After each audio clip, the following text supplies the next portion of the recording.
It is said that in Uthar, which lies beyond the river of sky, no man may kill a cat. And this I can verily believe as I gaze upon him who sitteth purring before the fire. For the cat is cryptic, and close to strange things which men cannot see. He is the soul of antique H.P, and the bearer of tales from forgotten cities in Meroe and Ophir. He is the kin of jungle's lords and heir to the secrets of Horay and the sinister Africa. The Sphinx is his cousin, and he speaks her language. But he is more ancient than the Sphinx, remembers that which he hath forgotten. In Uthar, before ever the burgesses forbade the killing of cats, there dwelt an old cotter and his wife who delighted to trap and slay cats of their neighbors. Why they did this I know not, save that many hate the voice of the cat in the night, and take it ill that cats should run stealthily about yards and gardens at twilight. But whatever the reason, this old man and woman took pleasure in trapping and slaving every cat which came near their hovel, and from some of the peculiar. But the villagers did not discuss such things with the old man and his wife, because of the habitual expression on the withered faces of the two, and because their cottage was so small and darkly hidden under the speaking oaks at the back of the neglected yard. In truth, much as the owners of cats hated these old folk, they feared them more, and instead of berating them as brutal assassins, merely took care that no cherished pet or mouser should stray toward the remote hovel under the dark trees. When through some unavoidable oversight a cat was missed, and sounds heard after dark, the looser would lamentate impotently, or console himself by thanking fate that it was not one of his children who had thus vanished. For the people of Uthar were simple, and they knew not whence it all the cats first came. One day a caravan of strange wanderers from the south entered the narrow, cobbled streets of Uthar. Dark wanderers they were, and unlike the other roving folks who passed through the village twice every year. In the marketplace they told the fortunes for silver and bought gay beads from the merchants.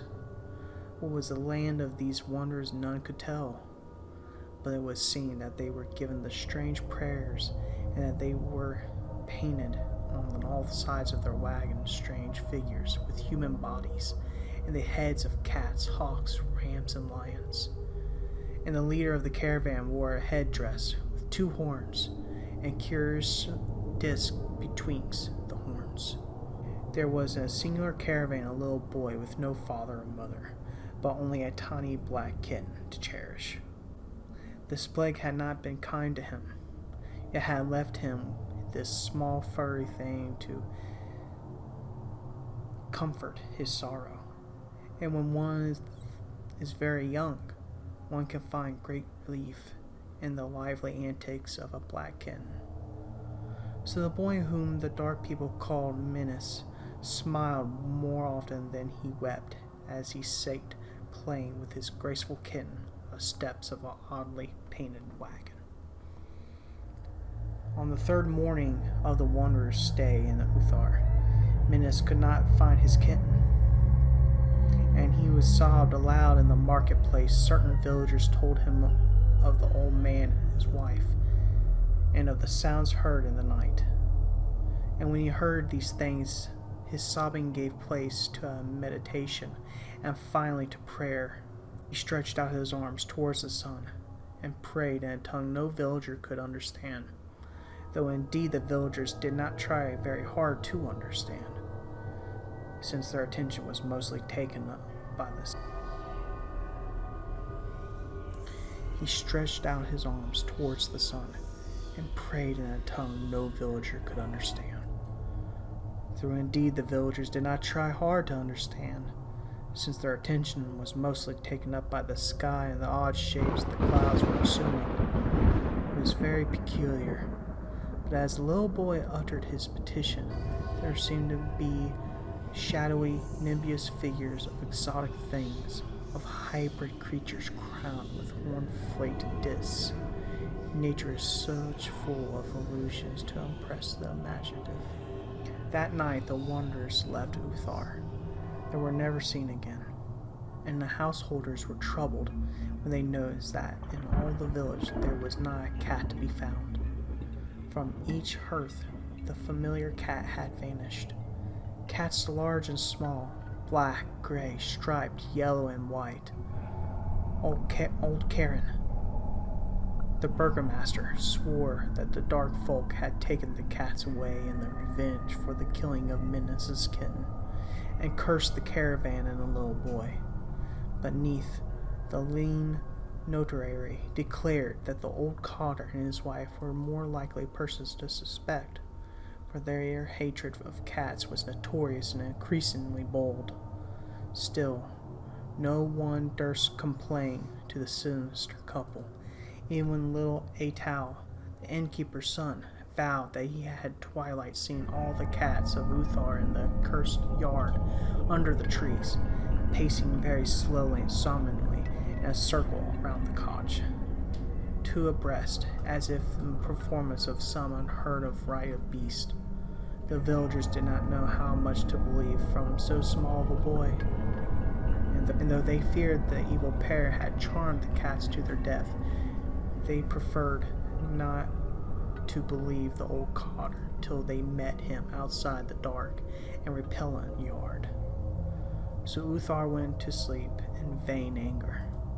And when people awakened at dawn, every cat was back at his accustomed hearth. Large and small, black, gray, striped, yellow and white, none were missing. Very sleek and fat did the cats appear, and